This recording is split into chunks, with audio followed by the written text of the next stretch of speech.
This podcast is powered by the pros at Paschal Air Plumbing and Electric.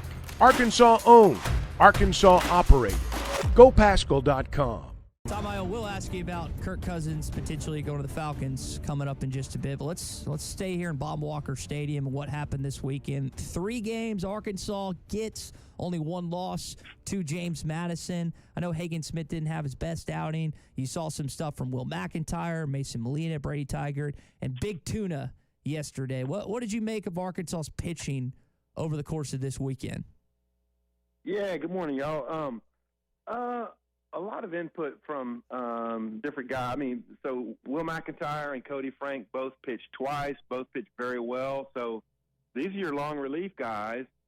And then if you run into some problems in the rotation, either one, well, McIntyre could obviously be plugged into the rotation. But Colin Fisher's appearance yesterday, I guess the conditions were a little different. It was warmer and all that, but he had the best line of any of the starting pitchers. I mean, better than Hagen Smith, better than Tygart, better than Mason Molina. So there's only 3 games on the weekend, typically. So where does Colin Fisher fit in? Does that make him your midweek guy? Certainly put you in good position with him there. And then, Gage Wood only pitched once, but it was a little bit of a lengthy closing, and he threw well also. So I think the conditions had a lot to do, the grip on the ball with Hagen Smith's inability to locate. But, man, it was painful to watch. 42 pitches, and a lot of it was just out of, lack of control. I mean, the walk, and then he was 0-2, and he hit a guy with a pitch.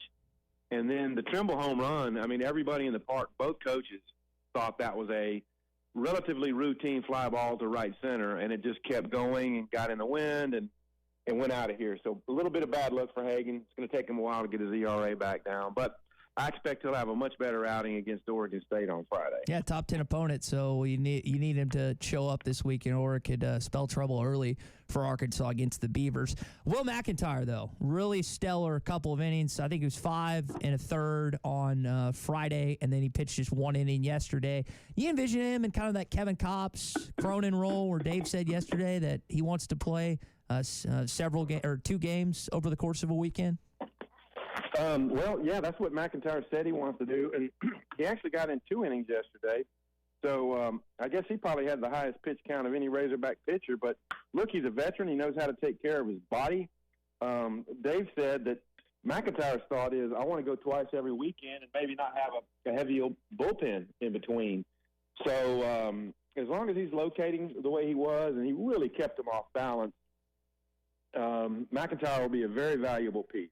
And I think, as opposed to, say, inserting him in the rotation if the need arises, maybe he's better as a 2-inning guy or two appearance guy on weekends that gives you a couple of innings or maybe 3 one outing and then maybe 1 inning on Sunday. So we'll see how that develops. But obviously it's a good guy to have in the bank for the Razorbacks. Yeah. So the Hogs headed to Arlington. Texas is going to be kind of the spot this week for Razorback fans as the Razorbacks head down tonight to take on Texas A&M at College Station. Thomas, is the game Arkansas was fortunate to win after leading by 20. Tremont Mark made a jumper from about 8 feet to win the ball game. What has to go right tonight for the Razorbacks to sweep the Aggies this year in conference play? Right. Well, looking back, they're not in good shape this year, right? I mean, they're just not doing very well. But imagine if they had fallen from 20 ahead and lost that game, which was a possibility. And I got to tell you, I think Buzz Williams is a very, very sharp coach. I like a lot of the things he does. He's very, seems to be kind of introverted and really into the numbers. But calling that timeout when Arkansas had none left, and obviously Eric Musselman teams are fine with that last scramble. That they trust the guys to find something and get a good shot off. But that timeout really helped them. I mean, Tremont Mark caught the ball going at a good clip and just basically drove right into the paint to get that jumper to win the game. They have got to keep Anderson Garcia and the rest of these guys, Henry Coleman, from crushing them on the A&M offensive glass. I mean, that's number one. But Texas A&M is not a good shooting team. Wade Taylor went off for 41 on him, I think. So got to keep him under wraps a little bit better. And obviously you cannot expect Tyrese Radford to have the same horrible shooting night. I mean, he was shooting poorly, and he just kept driving, and he kept driving, and they did a good job at making him like not get quite all the way to the glass, and he had to take these running off the glass, 6 or 8 footers, and he just kept missing them. So he'll have a better game, I'm sure.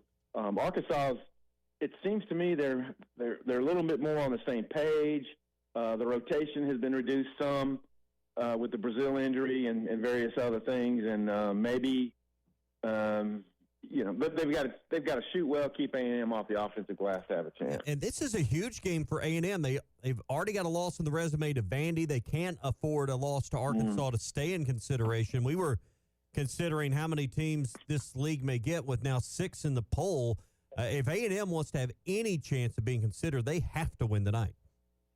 I think so. You can't afford to lose at home to a team that's in the bottom 3 of your conference after you lost at Vandy. And so, to me, they're just going to stay on that bubble. I mean, unless they happen to get on a really hot streak to end it, or lose to Arkansas and then really have to scramble the rest of the regular season to try to get back into the to the picture.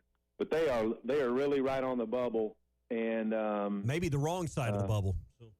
Yeah, that's right. I mean, I think Jerry Palm had them in, but it's one of his last 4 as of yesterday. So, they have to secure things, and losing at home to Arkansas will be a horrible start to this. Tom Murphy with us here on the McCarty Daniel Hotline, Whole Hog Sports. Tom, to kind of look at the entire outlook of this basketball team, you've got 6 regular season games left, 1 tournament game. Have you started to kind of tinker with who might come back next year and who might move on after this season? Well, I would say I've dabbled in it, not full-fledged, because we don't talk to the players near like we used to. So this is all just kind of a speculative game at this point. And there's guys like Mark who have eligibility. I mean, a lot of guys have eligibility. You would certainly want, I would think, build a returning roster around Mark, a proven scorer. Hold on to the younger guys you got like Blocker and Pinion, and then you add in your big time signees. So I don't know. I've been a little bit more focused on baseball in the last few days. So we'll see how this roster thing plays out. So this weekend, Wise, again, everyone knows what happened against Oregon State 2018. How big of a weekend would this be for Arkansas baseball to get 2 of 3 against the Beavers, the Cowboys, and the Wolverines, or maybe 3 of 3? Yeah, winning 2 of 3 would be a good deal. They've obviously gone down there and won all 3 and not had tremendous seasons. I think in 2016, the year they fell apart, I'm pretty sure they swept in Texas. And then they've had other years where I think they've had an offer down there, or some 1 and 2s, and then went on to have a good season and gone to the College World Series. So it's not a harbinger of what's to come, but playing that level of competition this early is a great way to, kind of assess where all your hitters are, what your pitchers look like against this level of quality hitting teams. And James Madison was a scrappy team. They did not have depth up and down their lineup, but they bunted and put some pressure on the Razorbacks and did some good things, and had a really good slugger in Trimble.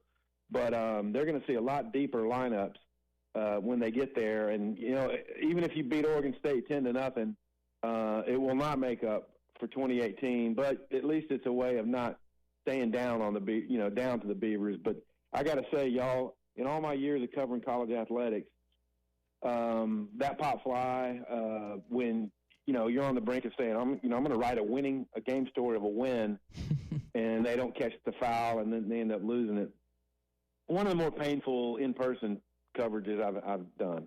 Tom, your colleague Bob was talking the other day. He always writes out 2 headlines, 2 leads for stories, and I would guess that, like you and like everyone else, Arkansas sports writers had 1 lead written and then had to change it like you did and everyone else did. That was a sad, sad night. It's the life of a Razorback fan. Yeah, that's part of it. Well, Tom, real quick, Kirk Cousins, quarterback for the Falcons, yes or no? You like that? I'm warmer to that than I was to Bill Belichick to the Falcons.